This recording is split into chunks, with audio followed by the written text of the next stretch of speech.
So hello guys, welcome back to my channel. और आज हम आए हैं निज़ामुद्दीन दिल्ली में सुंदर नर्सरी देखने, जो कि दिल्ली के काफ़ी खूबसूरत जगहों में से एक है। और ये जगह एक नर्सरी के साथ साथ एक हेरिटेज साइट, बायोडाइवर्सिटी पार्क और एक गार्डन भी है। और इस वीडियो में मैं आपको यहाँ का वॉकिंग टूर कराते हुए इस जगह की हिस्ट्री भी बताऊँगा, और एक दूसरी वीडियो में मैं आपको यहाँ का नर्सरी और गार्डन्स के ऊपर बताऊँगा, जो आप मेरे चैनल पर जाकर चेक कर सकते हैं। तो सुंदर नर्सरी निज़ामुद्दीन में हुमायूं टॉम के साथ में ही है, और यहाँ आने के लिए सबसे करीबी metro station Jawaharlal Nehru stadium का है। और ये सारे एंट्री चार्जेस हैं जो आप यहाँ के टिकटिंग काउंटर से ले सकते हैं। पार्क हफ्ते के सातों दिन मंडे से संडे सुबह 7 बजे से शाम 7 बजे तक खुला रहता है। और अगर आप यहाँ अपना DSLR कैमरा लेकर जाना चाहते हैं तो फ्री ऑफ कॉस्ट अंदर लेकर जा सकते हैं, लेकिन ट्राइपॉड अंदर नहीं लेकर जा सकते। वैसे ये पार्क काफ़ी बड़ी एरिया में फैला है, जैसे कि आप मैप में देख सकते हैं कि ये 90 एकड़ में फैला हुआ है। और चलिए इस पार्क के अंदर प्रवेश करके इस वीडियो की शुरुआत करते हैं। टाइम्स मैगज़ीन, जो कि काफ़ी फेमस मैगज़ीन है, उसके अनुसार सुंदर नर्सरी दुनिया की 100 घूमने लायक जगहों में 4 नंबर पर सबसे खूबसूरत और विज़िट करने लायक जगह है। इसे 2018 के दुनिया के 100 श्रेष्ठ जगहों में शामिल किया गया था। सुंदर नर्सरी में कई गार्डन, तालाब और ऐतिहासिक मॉन्यूमेंट्स भी हैं। ऐसा बताया जाता है कि ये जगह पूरी तरह से ध्वस्त हो चुकी थी, मगर फिर भारत सरकार ने इसे आर्कियोलॉजिकल विभाग के द्वारा रेनोवेट किया। पार्क के अंदर सबसे पहला स्मारक जो आप देखोगे वो है सुंदर बुर्ज। हालांकि इसकी कब्रें काफ़ी लंबे समय से गायब हैं, लेकिन ये संरचना अभी भी गुमनाम रूप से ऐसे ही खड़ी हैं, क्योंकि कोई नहीं जानता कि ये किसके लिए बनाई गई थी। मुगल गार्डन्स में हमेशा से ही बहुत पानी बहता रहता है। इसी विशेषता से प्रेरित होकर सुंदर बुर्ज के पीछे एक सेंट्रल एक्सिस है, जिसके पीछे पानी बहता रहता है और कमल के आकार के फुहारे पानी के इस साफ चैनल को बिखेरे हुए हैं। पार्क के अंदर करीब 80 जाति के पंछी भी पाए गए हैं, और ये उनके लिए एक तरह का सुरक्षित आवास भी है। यहाँ आपको आपके साथ घूमते हुए कई मोर भी दिखेंगे, जो देखने में काफ़ी सुंदर लगते हैं। सुंदर नर्सरी वैसे काफ़ी बड़ी एरिया में फैला है, और यहाँ सिर्फ एक ऐसी हेरिटेज साइट नहीं, कई ऐसी ऐतिहासिक मॉन्यूमेंट्स, गार्डन्स और तालाब भी हैं जिनको अच्छे से घूमने के लिए काफ़ी टाइम लगता है।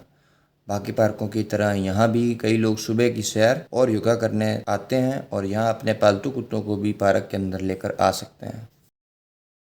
इस टाइम सुबह के 8 बज रहे हैं, और आजकल के दिनों काफ़ी गर्मी का टाइम है।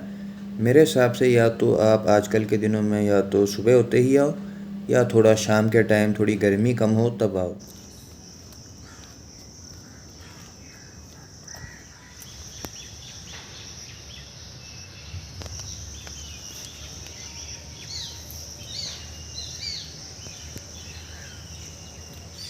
रुक जाओ रुक जाओ।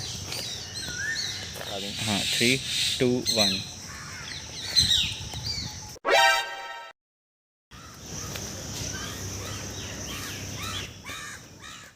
सुंदर नर्सरी में सिर्फ एक ही तालाब नहीं, कई तालाब और फुहारे भी हैं, जो इस जगह को और भी सुंदर बनाते हैं। इसके साथ ही यहाँ एक सुंदर वाला महल भी है, जो 16वीं सदी की एक काफ़ी अनोखी और समन्वित इमारत है। और इसका संरक्षण का और विकास का काम 2008 से शुरू होकर 2015 में ख़त्म हुआ था।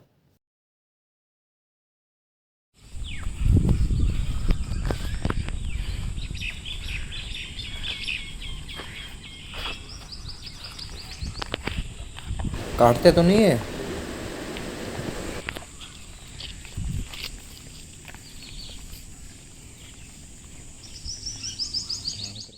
यहाँ एक लकड़ वाला बुर्ज भी है, जो कि यूनेस्को की साइट है।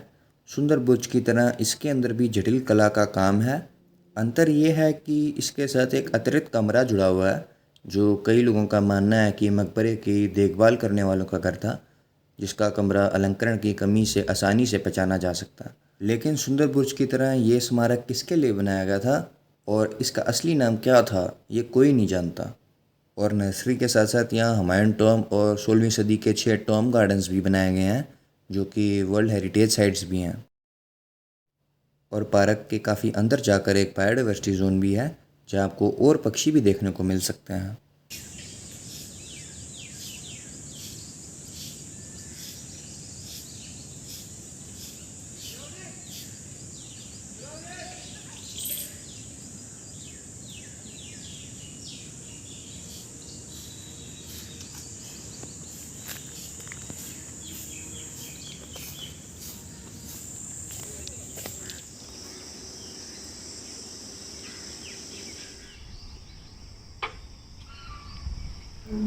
यार यहाँ से तो उतर ही नहीं सकता मैं। यहाँ से तो उतर ही नहीं सकते।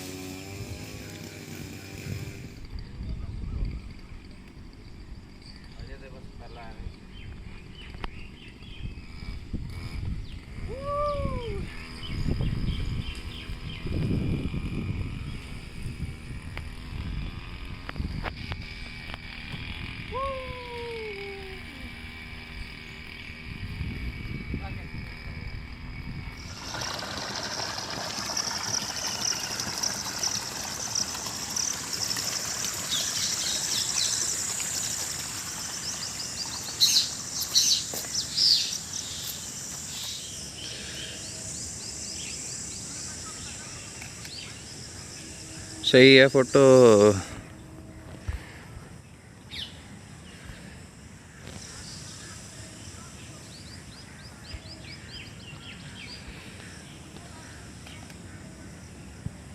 सुंदर नर्सरी के अंदर एक चिल्ड्रन जोन भी है, जहाँ 12 साल से कम उम्र के बच्चे आकर अनोखे किस्म के झूले भी झूल सकते हैं। और यहाँ बच्चों के साथ साथ बड़ों के लिए भी कई एक्टिविटीज़ हैं जो यहाँ आकर वो कर सकते हैं।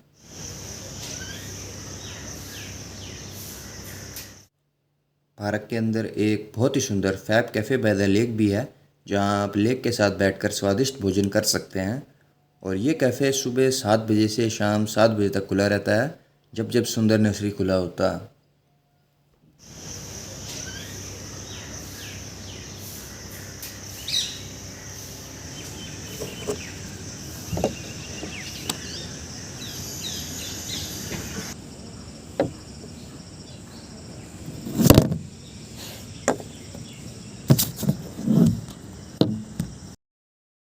यहाँ पार्क के अंदर अलग अलग जगह पर झूले भी लगाए गए हैं, जहाँ बच्चे और बड़े दोनों झूल सकते हैं।